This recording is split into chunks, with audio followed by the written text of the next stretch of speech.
समारम्भां शङ्कराचार्यमध्यमाम् अस्मदाचार्यपर्यन्तां वन्दे गुरुपरम्परां श्रुतिस्मृतिपुराणानाम् आलयं करुणालयं नमामि भगवत्पादं शङ्करं लोकशङ्करं शङ्करं शङ्कराचार्यं केशवं बादरायणं सूत्रभाष्यकृतौ वन्दे भगवन्तौ पुनः पुनः ईश्वरो गुरुरात्मेति मूर्तिभेदविभागिने व्योमवद्व्याप्तदेहाय दक्षिणामूर्तये नमः। ॐ सहना भवतु सहनौ भुनक्तु वीर्यङ्करवावहै तेजस्विनावधीतमस्तु विद्विषावहै। ॐ शान्तिः शान्तिः शान्तिः। ॐ आप्यायन्तु ममाङ्गानि वाक्प्राणश्चक्षुश्रोत्रमथो बलमिन्द्रियाणि च सर्वाणि सर्वं ब्रह्मोपनिषदं माहं ब्रह्म निराकुर्यां मा ब्रह्म निराकरोत् अनिराकरणमस्त्वनिराकरणं मे अस्तु तदात्मनि निरतेय उपनिषत्सु धर्मास्ते मयि सन्तु ते मयि सन्तु। ॐ शान्तिः शान्तिः शान्तिः। First of all, my congratulations to all of you, especially the campers. The students are poor fellows, they are supposed to come. But the campers, it was made, announced now, optional it was? See, still you came, so I really congratulate all of you. It may sound little difficult, I will try to make it as easy as possible. But if you find difficult, it is not your fault. It is the level of the study because of which you may find difficult, because generally the study is done only up to a particular level, but some people want to go further into depth. For them, one more level of study is going to be introduced. All right. First of all, let us understand that moksha is a parama purushartha, the highest goal of life. Moksha is by jnanam, knowledge.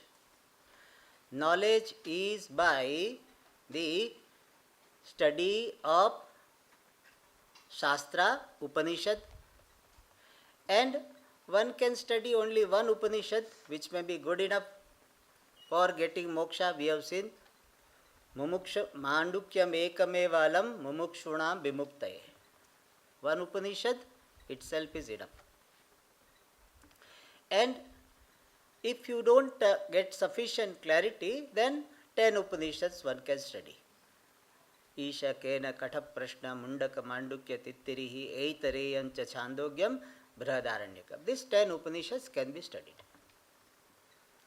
And the study of the Upanishad is done in different ways, at different levels. Generally, in the beginning, we study Upanishad in Moolam, with Moola mantras. Moola mantras means what? Kene shitam patati preshitam manaha shrotrasya shrotram. These are called Moola mantras.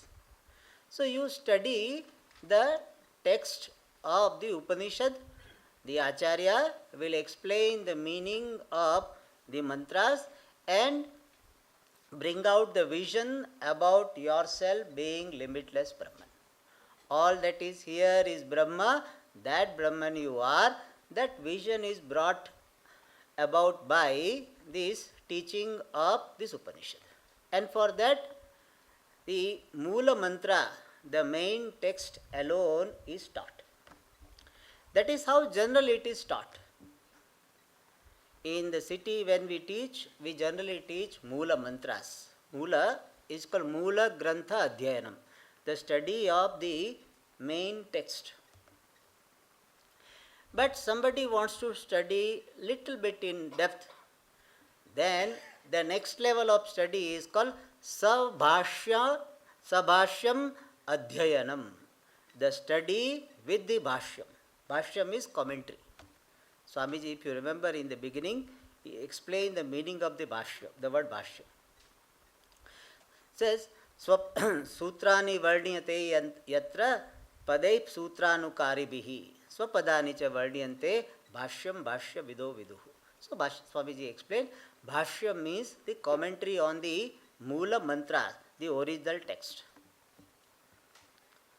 And that is what we are studying every day, morning, evening. So Swamiji is explaining that commentary is called Bhashyam.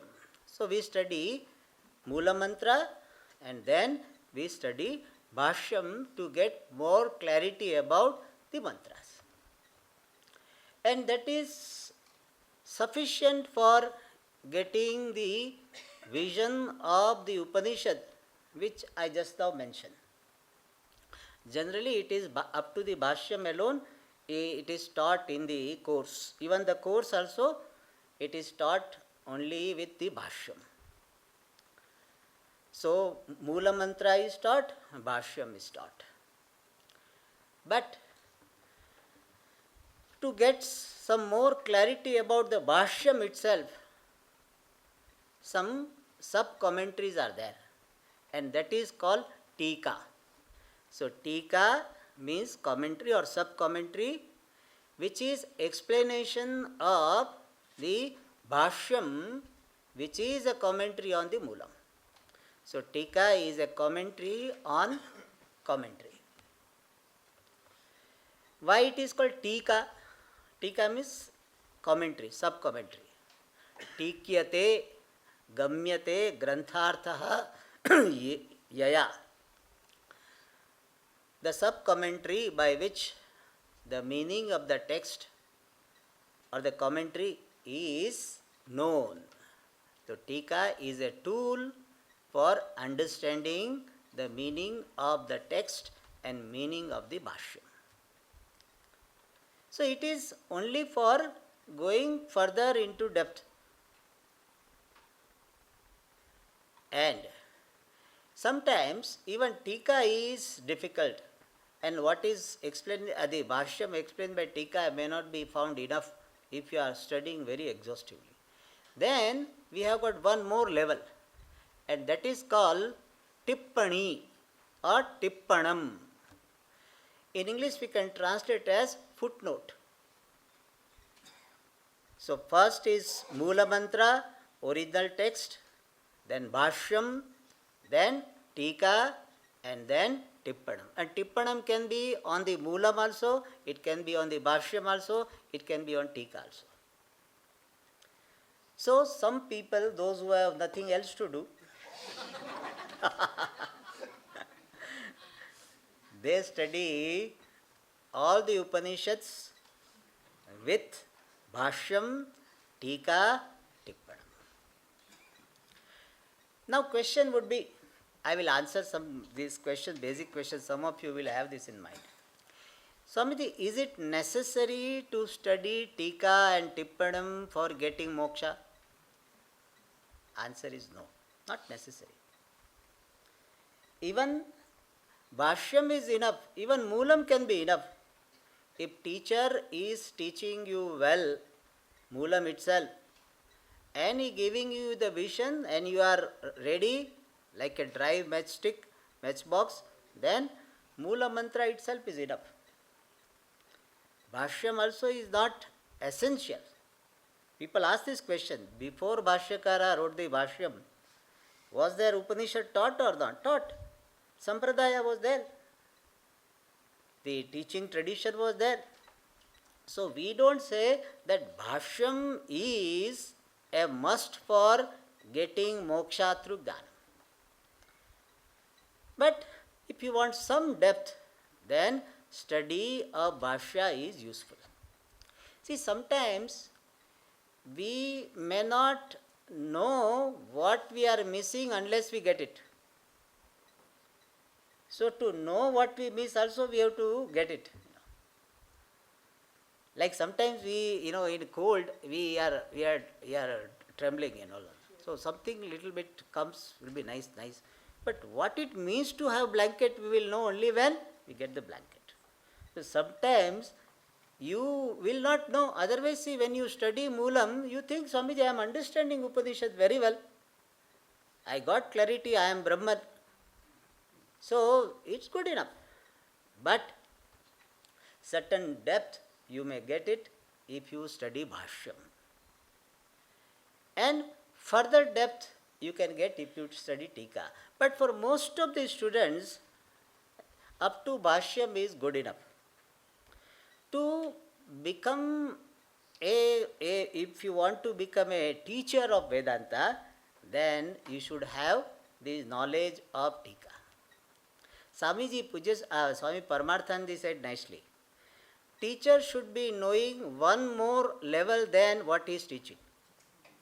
That is the thumb rule.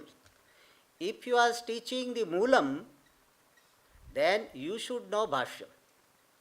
You should be one step ahead of what you are teaching. Like when you are serving food, you should have little more than what you are going to serve. Cut sound should not come in the vessel. Some people when they serve, khali.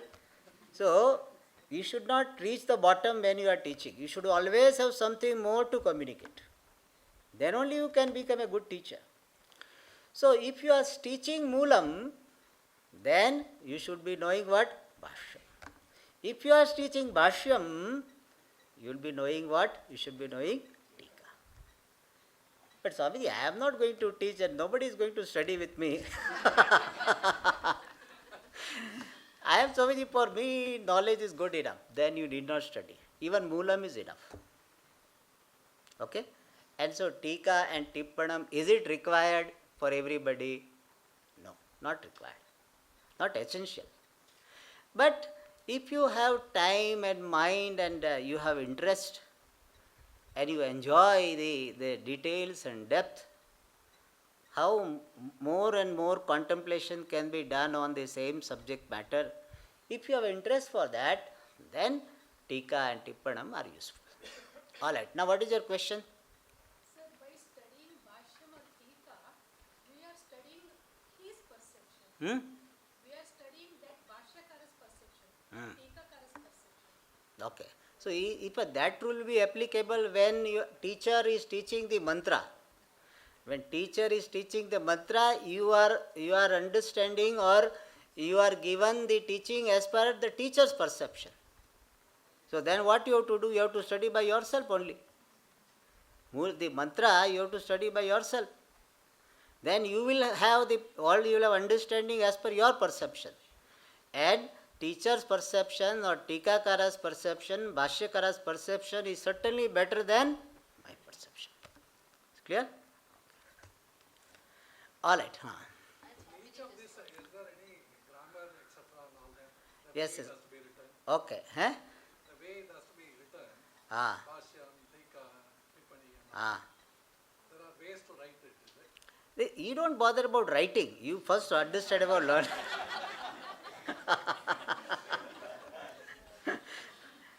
No, you can write. I will teach. I'm not going to write. Then what? I'm just asking curiosity. See, there is a style, that also I am going to teach. That is the purpose of this class. That how the Tika is written, how Tika is to be understood. What type of job Tikakara does. And how to read Tika. It's not easy. Even if you are given the book, you may not understand how to read Tika with Bhashyam. You cannot read Bhashya first and then Tika first. You cannot read like this. It is something like you eat rice and afterwards one katori sambar. It is not like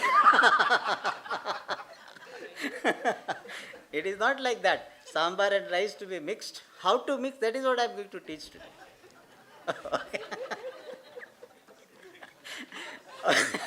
Alright, now somebody was asking some question. Anybody asking some question here? Swamiji, I was just saying, when they talked about teacher, this Bhashyam Yes, yes. Is a Bhashyam, as our Sampradaya says, Bhashyam is nothing but representation of the traditional teaching which Bhashyakara received. It is not that Bhashyakara said that it is my teaching. In Taittiriya, he said, Yairime Guru Bhipurvam Padavakya Pramanataha Vyakhyata Sarva Vedantas Tannityam Pranatospyam. So he is telling that whatever we have received, that I am presenting. He is not presenting his own. He is presenting what he has received. So this Bhashyam, the content of the Bhashyam was available in the tradition. And that is presented here. Like what is taught in the class is something what is there in the traditional teaching. We don't teach our own. So Bhashyakara also did not teach his own. Alright. All questions? Any question? Then we can go further. Alright. So I hope now you have got clarity about the structure. Moola mantra, Bhashyam, Tika, Tippanam. And Tika, generally when we talk about the Upanishad Bhashya Tika, it is Anandagiri Tika. So first Moola mantra of Upanishad written by whom? Not by Bhagavan is the author, but received by some Rishi. Talavakara Rishi has received this mantra. And on the mantra, there is a commentary by Shankaracharya. It is called Shankara Bhashyam. But remember, there is not only Shankara Bhashyam on Upanishad. There is a Ramanuja Bhashyam also can be there. Madhva Bhashya also can be there. But in our tradition, when we say Bhashyam, we mean Shankara Bhashyam. Shankara means Shankarasya idam Shankaram.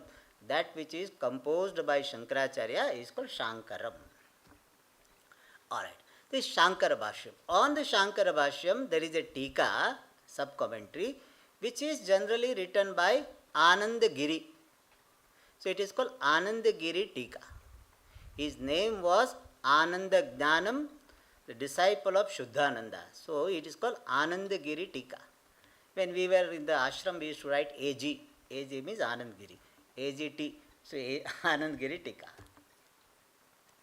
On Anandagiri Tika, there is a Tippanam footnote by, in your book, this book is there. I think some of you may have this book. His book is Tika by Vishnu Devananda Giri, who was an Acharya. He just was some 70-80 years ago. So he was a Acharya in Kailash Ashram, where our Pujya Swamiji studied. Pujya Swamiji studied his Brahma Sutra, entire Brahma Sutra, from his Guru Tarananji. His picture is there with turban, special turban, that Tarananji. Tarananji's Guru is Vishnu Devananji. So for us, he is the great grand Guru. So he is the Guru of the Vishnu Devananji's Guru of the Guru of the Guru, Vishnu Devananji. And he has written the footnote. The name also is given, Govinda Prasadini. A Tippana name. Tippana means footnote. Name is Govinda Prasadini. Why Govinda Prasadini? Because he wrote this Tippani based on his study with his Guru Govindananji. So Vishnu Devananji's Guru was Govindananji. And Govindananji, when he was teaching, based on that, or sometimes Govindananji himself must have given this footnote. And that is why this Tippani is called Govinda Prasadini. Prasada means grace. So the footnote in the form of the grace of Govindananji. So Govinda Prasadini. Alright. And this book in which he has written the footnote, that book is still available. I was very fortunate to see that book, and we took the picture of that book, where he has, on the book itself, he has written the footnote. Perhaps you can show that first page of Vishnu Devananji. So how very beautiful handwriting he had. Not this.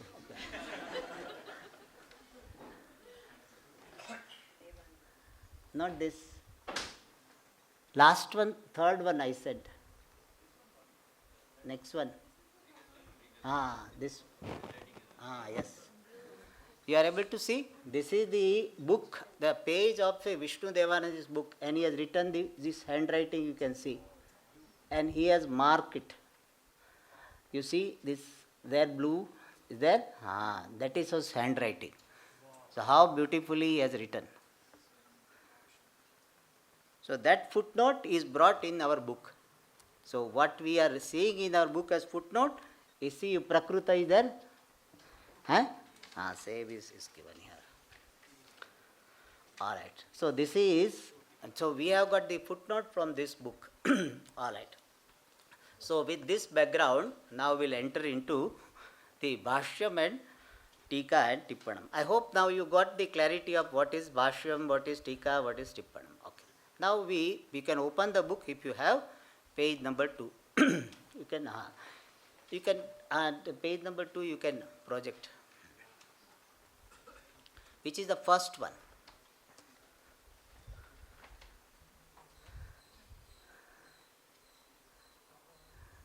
Not this.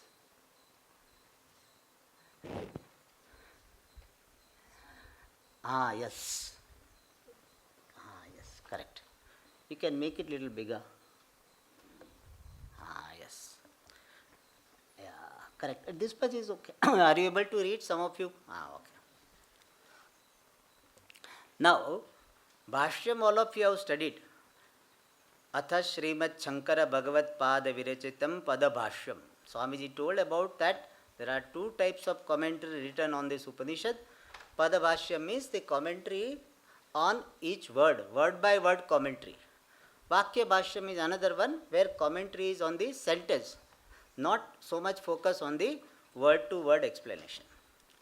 Now, Anandagiri ji, who is the Tikakara, he starts his commentary with Mangalacharanam, means prayer. So, I will read that. Atha Anandagiri Krita Tika. Atha means Mangalam. So, now there is Tika, commentary, Krita, done by Sri Anandagiri. Anandagiri is the name. Ananda is name and Giri is like something like surname. So, like we all Puja Swamiji's disciples are called Saraswati. So, after our name, some title will be added. Swami Dayananda Saraswati, Swami Chinmayananda Saraswati, Swami Shivananda Saraswati, and Swami Paramarthananda Saraswati. So, that is Saraswati is the title. Similarly, Giri also is one title. Giri, Parvata, Aranya, Bharati, Tirtha, all these are the titles. So, Anandagiri is the name of the commentator. Alright. Now, he first he gives the Mangalacharanam, means a benedictory verse, which is in the form of appreciating the reality. In our tradition, it is considered that appreciating the reality is also Mangalam, is also very auspicious. And so that is done here. Yachrotraderadhishtanam chakshurvagadya gocharam swatodhyaksham param brahma nitya muktam bhavami tat. So this is the prayer shloka or dhyana shloka, Mangalacharanam. He says, Yachrotradehe adhishtanam. Generally, Tikakara will be writing the dhyana shloka or Mangalacharanam based on the Upanishad, the content of the Upanishad. So he says, Yat, that which is Shrotradehe adhishtanam, that which is the truth of Shrotra, etc. Shrotrasya Shrotram is there, that idea is conveyed here. That which is the basis, adhishtanam of the ears, etc. And Chakshur Vagadya Gocharam, and that which is not accessible to Chakshu, the eye, Vag, speech, etc. Na tatra Chakshur Gachati, na Vag Gachati, that idea is conveyed here. You can see how much the brilliance they have. They are doing this Mangalacharanam, this auspicious act of prayer, and in that they convey the subject matter also. Swataha Adhyaksham. Swata Adhyaksham, the Tippanikara says Swata Adhyaksham means Swayam Prakasham, that which is self-evident.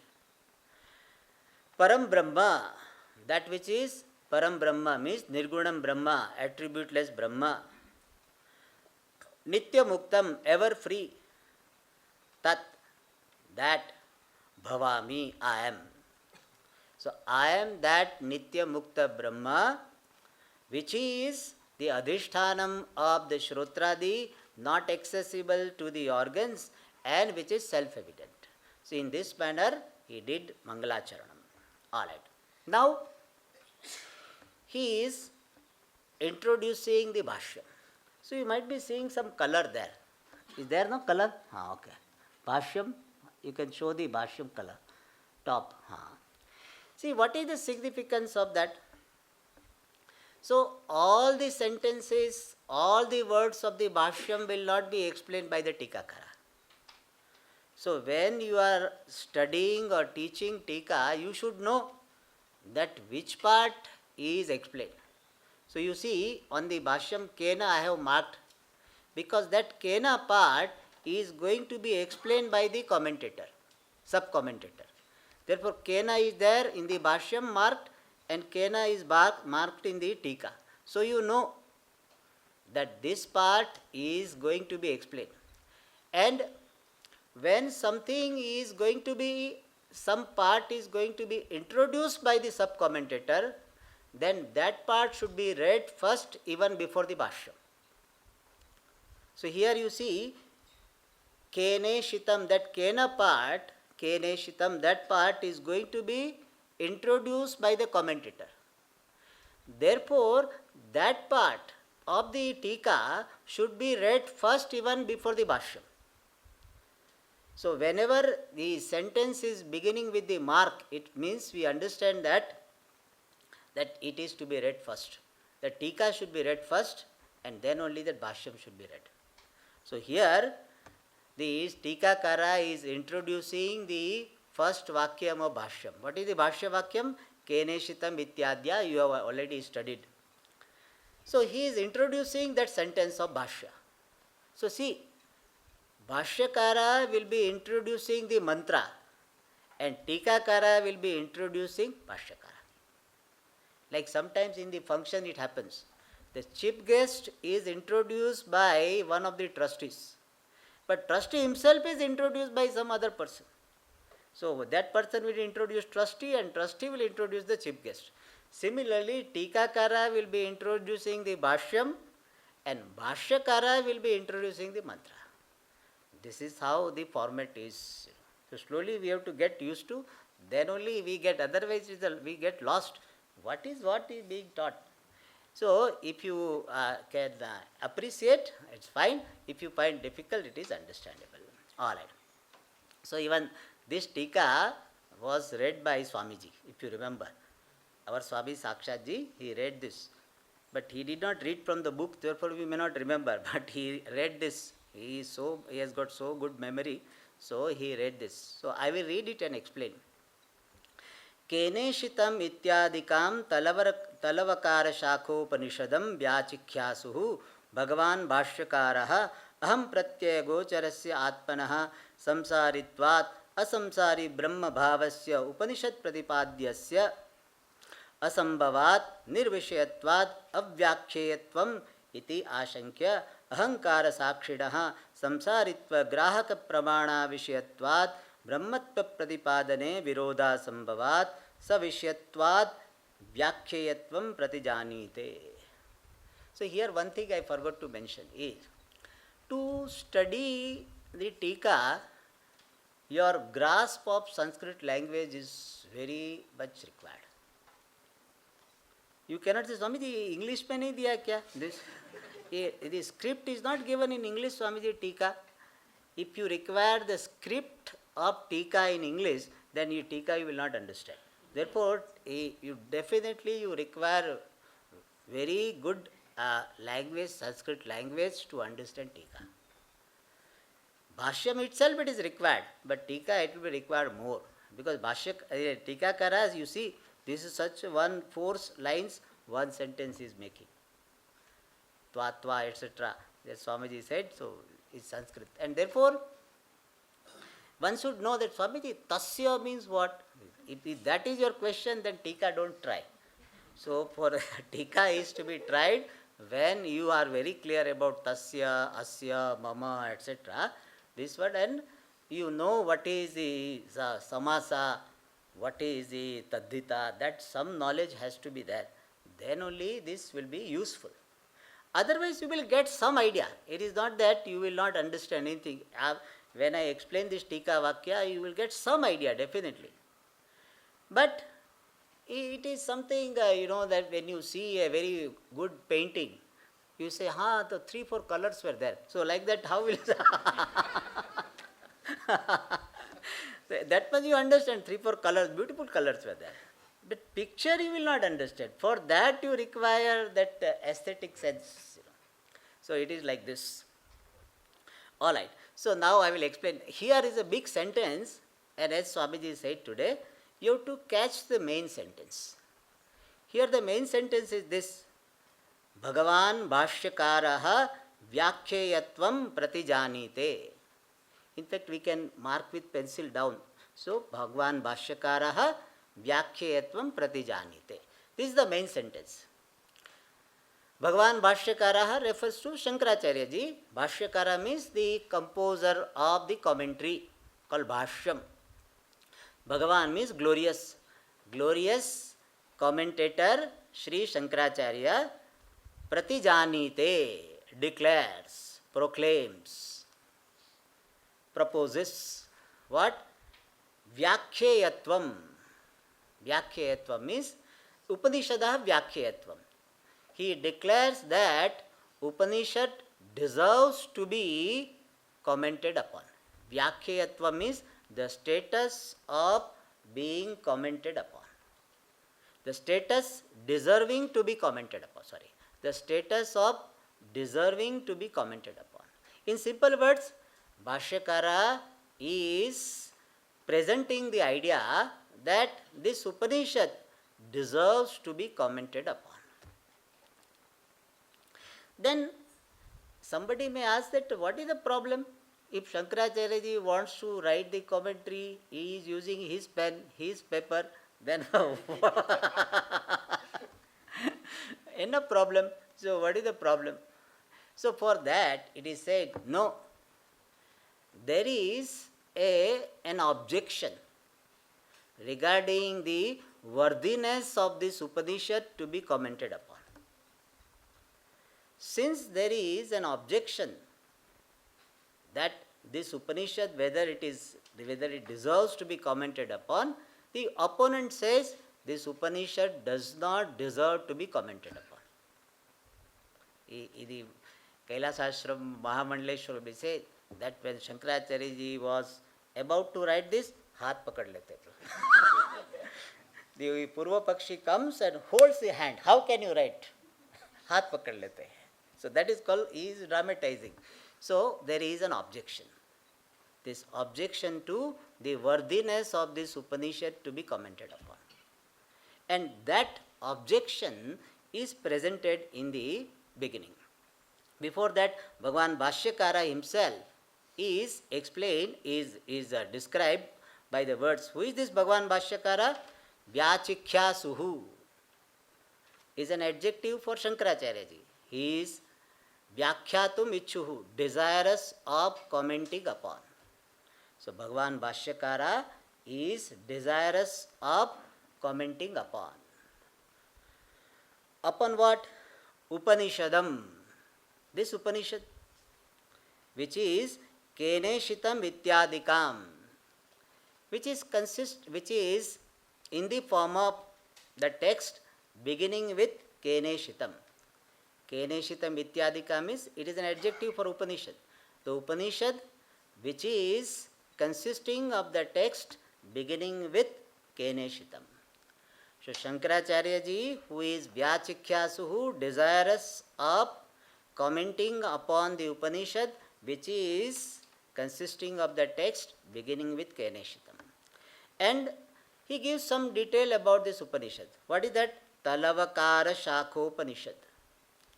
This Upanishad is belonging to Talavakara Shakha of Samaveda. Samaveda had about 1,000 branches. Now we have got 3-4 only. One of them is Talavakara Shakha, other is Jaimini Shakha. So the Talavakara is the name of the branch of the Samaveda. What is the meaning of branch of Vedas? See, the entire Veda cannot be by-hearted by one person. In earlier days they were by-hearting, but Veda Vyasacharya found that it will be difficult. Therefore he divided into branches. And some branch was taken care of by Talavakara, or the whole branch, the mantra of that branch of the Vedas were seen by Talavakara. Therefore it's called Talavakara Shakha.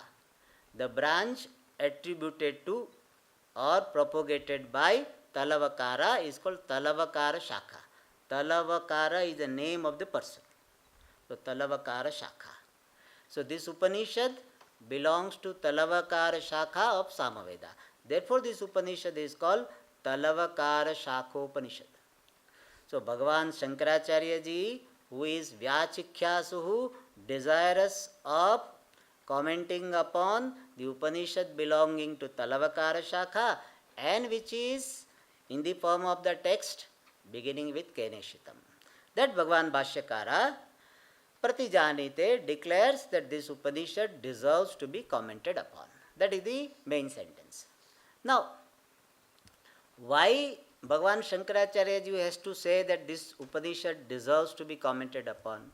Because there is a doubt or there is an objection regarding the worthiness of this Upanishad to be commented upon. And what is that? That is given in the beginning. Aham pratyaya gocharasya atmanaha samsaritvat asamsari brahma bhavasya upanishad pratipadyasya asambhavat nirvishayatvat avyakheyatvam. Alright. To understand this idea, we have to understand certain convention. Any text deserves to be commented upon when it has got Anubandha Chatushtaya. Anubandha Chatushtaya means the four linking factors. Chatushtaya means a group of 4 factors, which are Anubandha means linking the person with the text. They are called Anubandha Chatushtaya. Anubandha Chatushtaya refers to the 4 points: Vishaya, Adhikari, Prayojana and Sambandha. Vishaya means the subject matter. Adhikari means qualified person. And Prayojana means benefit. Sambandha means the connection between the text and the Prayojanam, or the knowledge of the text and Prayojanam.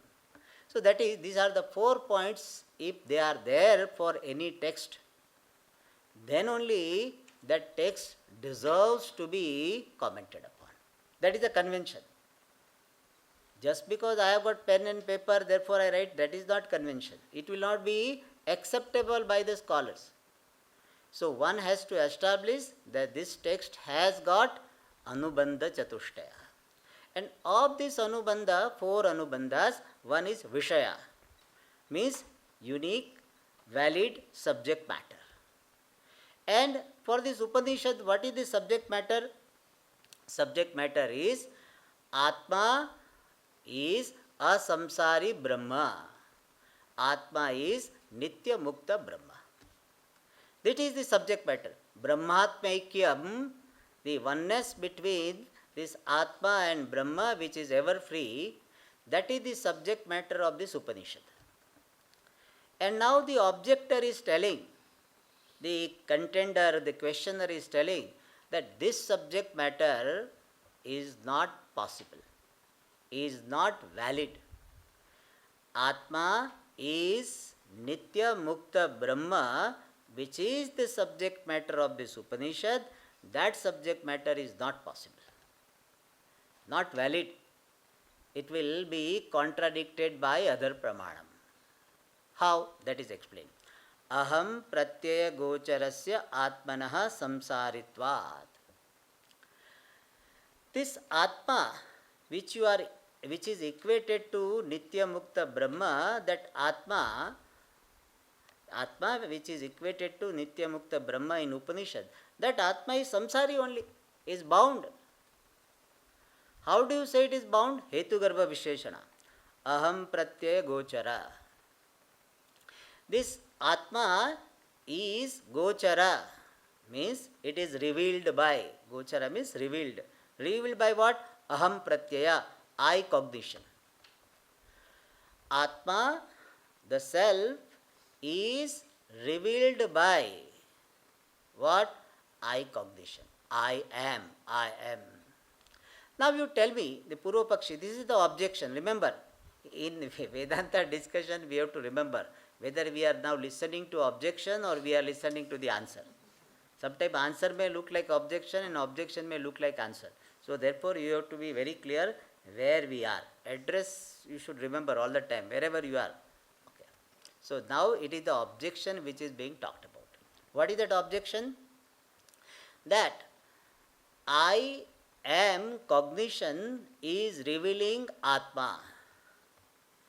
And that Atma which is revealed by I am cognition, that Atma is samsari only. Because what I say? I am. After that I am, what do I say? I am Sukhi, I am Dukhi, I am Manushya, I am Karta, I am Bhokta. All these are what? Samsari only. Even if you say, I am the doer of Punya Karma, that also is samsari. Even if you say, I am so much happy now, that also according to Shastra, samsari only. Even if you say, I am so happy today, why no class? So, suppose you say that, then also it is samsari only. Whatever you say, Sukhi you say, Dukhi you say, or Karta you say, Bhokta, that is what we people say. So, all of them are, this Aham Pratyaya, Gochara, Atma is revealed as what? As Karta, Bhokta, Manushya, human being. Therefore, this Atma is samsari, is very much revealed by this Aham Pratyaya. Because my Aham Pratyaya is always associated with some status. Nobody simply say I am. Along with I am, something is there. You will say, I am sitting here. You I am means don't ignore me, I am here. So always you are giving some status along with I am. And every status is revealing what? Samsari Atma only. So that is what Purva Pakshi is telling. Aham Pratyaya Gocharasya Atmanaha Samsaritvat. So Ahankara, I, the individual Jiva who is revealed by I cognition, that is always samsari only.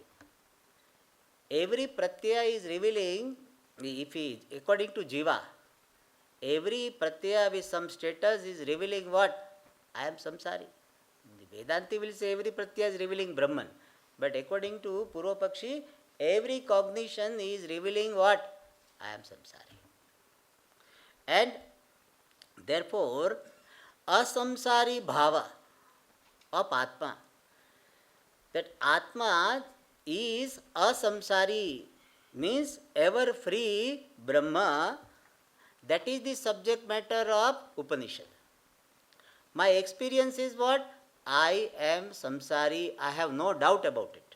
I am samsari, I am bound. So that is based on my anubhava, pratyaksha anubhava. And Veda Upanishad is saying what? This Atma is asamsari Brahma. So my pratyaksha is more powerful. It is something like you have got pain in your stomach. And I say, no, you don't have pain. Simply you are telling. You say, but I have pain. I cannot dismiss your pain. If you say I have pain, that's what children, when they don't want to go to school, what they say? Stomach pain, head pain, headache or something. You cannot say you don't have. I have, but similarly, this Purva Pakshi says that every jiva has got this pain, samsara. So Upanishad, who has got the subject matter? What is the subject matter of Upanishad? That Atma is a samsari Brahma. By Anubhava is what? Atma, I am samsari. And therefore what will happen? Samsari Brahma Bhavasya, the status of being a samsari Brahma on the part of Atma, which is Upanishad Pratipadya, which is revealed by Upanishad, is asambhavat. It is impossible. My being a samsari Brahma, I am ever free Brahma, impossible. Even after studying Vedanta, people are not able to accept. Then what to talk about ordinary person? So, if Swami Paramarthanji nicely said, if he asks, there is one chair, whoever is free can come and sit here on this chair. I tell you, even though so many years we have said you are mukta, mukta, mukta, but people will not. Even if you are trying to get up, somebody will stare at you. What? Get up, sit down. Especially if you are married and your spouse is there, she will stare at you or he will stare at you. Sit down. So, I am free. That courage is not there. If somebody says, I am Nitya Mukta, really? No, sorry. See, Guru will shake the person. Shishya says, Swamiji, by your grace, one day I will become free. That is our safe statement. Guru is saved, Shishya also saved. So that's what he said. Asamsari Brahma Bhavasya Atmanaha. The status of being asamsari, ever free Brahman is asambhava. Impossible. Why? Because pratyaksha anubhava virodha. What I am experiencing, how can I deny? Everybody says, Swamiji, I am feeling so dukhi after studying Upanishad also. As Swamiji said today, after studying Upanishad, Swamiji, more dukha. Before coming to the class, Upadis joining the course, less dukha was there. But now here, more dukha. So, this I am asamsari Brahma is asambhava, is impossible because there is a contradiction with my anubhava. And Atma being asamsari Brahma is the subject matter of Upanishad. And the subject matter of Upanishad is contradicted by pratyaksha anubhava. Therefore, it is impossible. And therefore what? Upanishad does not have subject matter. Nirvishayatvat. Upanishadaha. Upanishad does not have valid subject matter. Nirvishayatvat means not having valid subject matter. And if Upanishad does not have valid subject matter, avyakheyatvam, it will have what? Avyakheyatvam means it does not deserve to be commented upon. Avyakhya means does not deserve to be commented upon. So this Upanishad does not deserve to be commented upon. Avyakheyatvam iti ashankya. So this is the objection. So now what is the objection? Upanishad should not be commented upon. First step. Why? It does not have valid subject matter. Why do you say so? Because the subject matter of Upanishad is Atma is asamsari Brahma. Whereas my anubhava is I am samsari. And therefore, the subject matter of Upanishad is contradicted by pratyaksha. Therefore, Upanishad does not have uncontradicted valid subject matter. And without valid subject matter, text does not deserve to be commented upon. And therefore, avyakhyayam. Therefore, it should not be commented upon. Who says? Purva Pakshi says. This much only, you see, we have only read 3 sentences. And it takes 12, 20. All right. For that, answer is given what? Na. Upanishad Vyakhyeya. Upanishad is Srilinga. Upanishad deserves to be commented upon. Why? He says, Ahankara Sakshinaha Samsaritva Grahaka Pramana Vishayatvat. So, Vedanti wants to say that yes, your experience that I am samsari, we are not denying. See, Vedanti never denies the experience Jiva has. Because any vision based on the denial of your experience will never be acceptable. So whenever Vedanti gives any idea, he always considers the experience of jiva, every ignorant jiva, jnani jiva, both. Alright, so here Vedanti says, yes, I understand you have got the experience that I am samsari, but that I is ahankara. It is the antahkarana with chidabhasa having aham vritti. That is ahankara. Antahkarana, which is the ashraya of aham vritti and having the reflection of consciousness. So, chidabhasa sanyukta aham vritti ashraya ahankara. That is ahankara. So, ahankara, which is the locus of I cognition, which is having the reflection of consciousness, that ahankara is referred to by this aham vritti. And that ahankara is samsari. But aham pratyaya sakshi, which is the true nature of ahankara, the witness of I cognition, aham sakshi, that is not the object of the pramanam. Which pramanam? I am. For that, the I am cognition, the object is not sakshi. So that is what he says, samsaritva grahaka pramana avishayatvat. The sakshi of the thought is not objectified by the cognition which is revealing Atma to be, I to be samsari. Samsaritva grahaka means what? That which is revealing Atma to be samsari. Samsaritva grahaka means Atmanaha samsaritva grahaka. So the pramana, what pramana? I cognition. I am that cognition, I am so and so, that cognition which is referring Atma to be bound. Samsaritva grahaka pramana means I am karta, I am bhokta. All these are called samsaritva grahaka pramana. The pramana, the means of knowledge which is revealing. Pramana which is grahaka means revealing samsaritva. The bound status of Atma. So I am karta, I am bhokta, that particular cognition is not objectifying the sakshi of ahankara. It is objectifying what? Ahankara, not sakshi of ahankara. And sakshi is the true nature of Atma, and that sakshi is equated to Brahman. Ahankara as such is not equated. Ahankara as ahankara is not equated to Brahman. But the sakshi of ahankara is a samsari Brahma.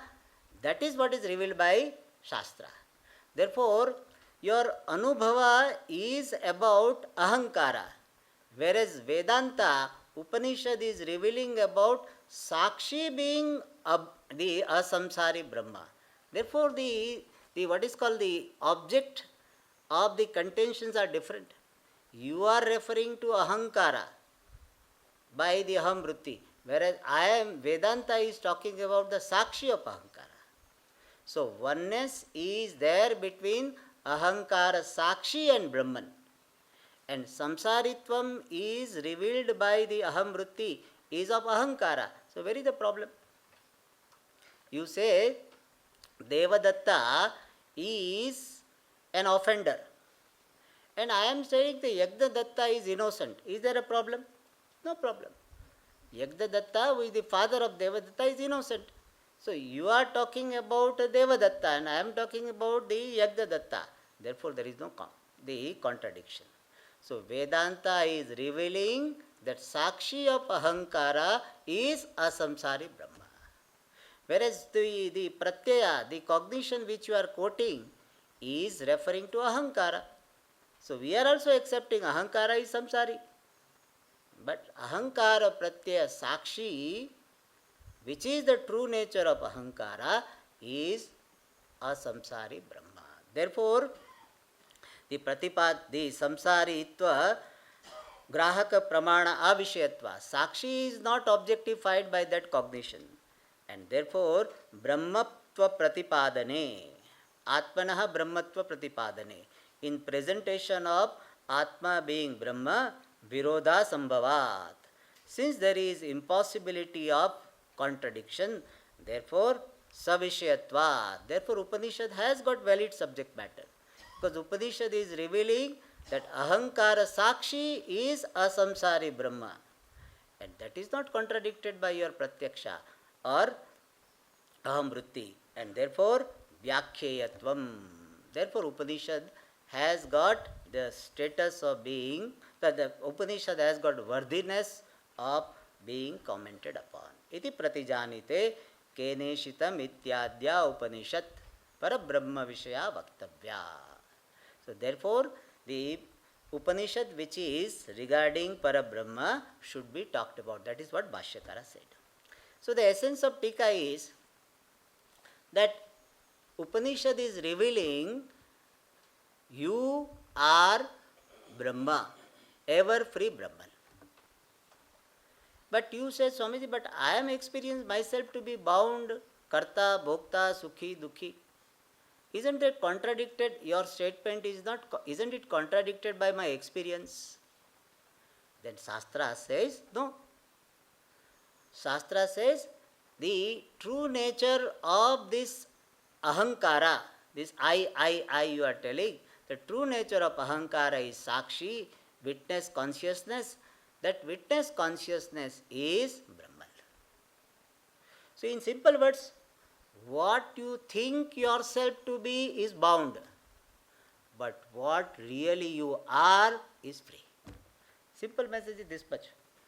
What you think yourself to be appears to be bound, but what really you are is ever free Brahman.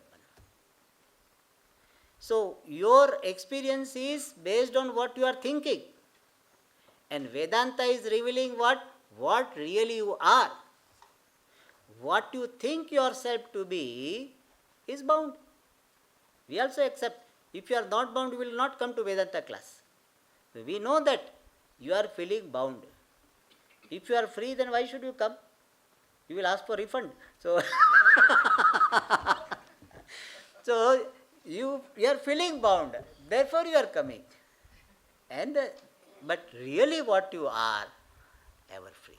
And therefore this Upanishad is revealing that what really you are is free, and that is not contradicted by your experience. Therefore this Upanishad has got valid subject matter. Therefore this Upanishad deserves to be commented upon.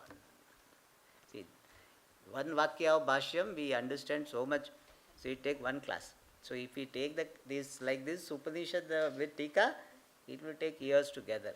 So, therefore we generally do only Bhashyam. But just give you the glimpse, that how much they have more to convey. But this, whatever is told here, can be told in a simple way.